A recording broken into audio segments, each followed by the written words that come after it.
Donc là, on va attaquer la partie simplification automatique des fractions. Mais avant d'attaquer cette partie, en fait, il faut définir déjà qu'est-ce que c'est qu'un nombre premier. Il faut connaître cette notion de nombre premier. C'est une notion qui revient assez souvent dans la théorie des nombres, dans les calculs, en cryptographie. Enfin, il y a pas mal de domaines en fait où la notion de nombre premier revient. On va définir qu'est-ce que c'est qu'un nombre premier.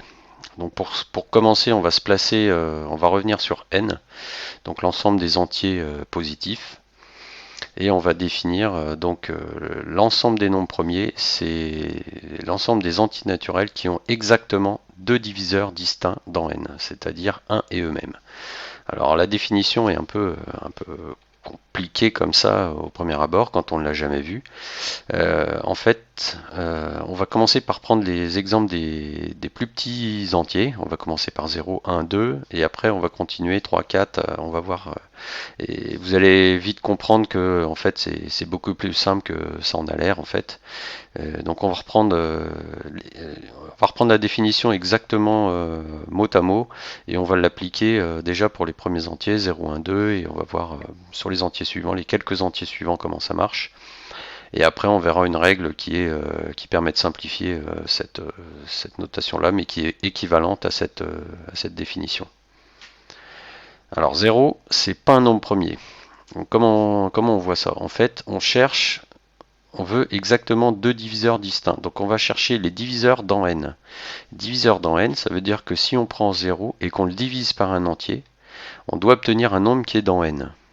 Ça, c'est la définition du diviseur dans n. C'est-à-dire, par exemple, si je prends 4, 4 que je le divise par 2, là je vais avoir 2. Donc 2, c'est un diviseur de 4, parce que 4 divisé par 2, c'est égal à 2 et que 2 appartient à n. Donc là, dans ce cas-là, on a 2 qui est un diviseur de 4, puisque 4 divisé par 2, ça appartient à n. Donc voilà, ça c'est la définition du diviseur.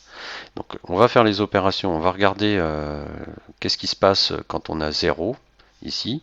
Donc 0, si on divise 0 par 1, on obtient 0, et 0 est dans n. Donc 1, c'est un diviseur de 0.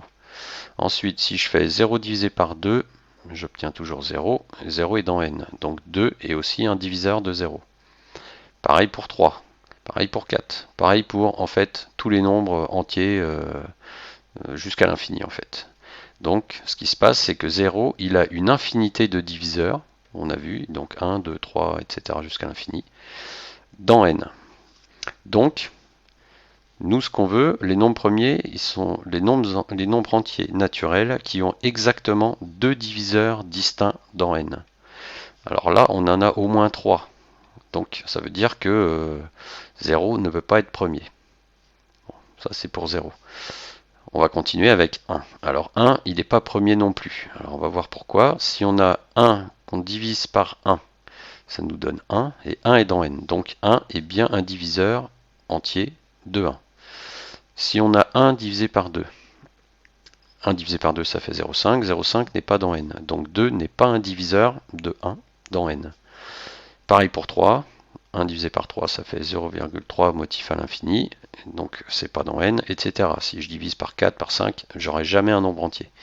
Donc 1 a un seul diviseur qui est 1 dans n. Donc comme il a un seul diviseur, c'est pas un nombre premier parce qu'un nombre premier on en veut 2 et 2 distincts. Donc 1 n'est pas premier. Maintenant 2. On regarde 2. Alors 2 est premier. On va voir ce qui se passe. Si on a 2 et qu'on divise par 1, ça nous fait 2. 2 est dans n, donc 1 est bien un diviseur de 2.